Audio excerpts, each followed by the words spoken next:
Ang mabuting balita ng Panginoon ayon kay San Marcos, chapter 10, verse 28 to 31. Noong panahong iyon, nagsalita si Pedro kay Jesus. Tingnan po ninyo, iniwan namin ang lahat at kami sumunod sa inyo.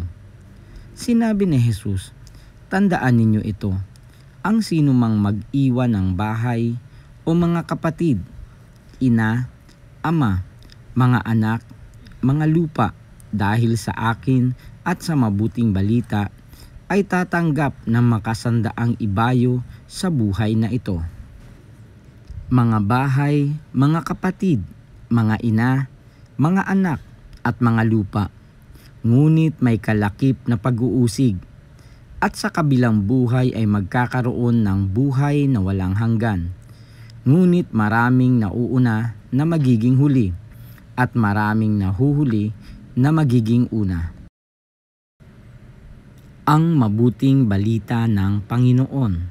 Pinupuri ka namin, Panginoong Hesukristo.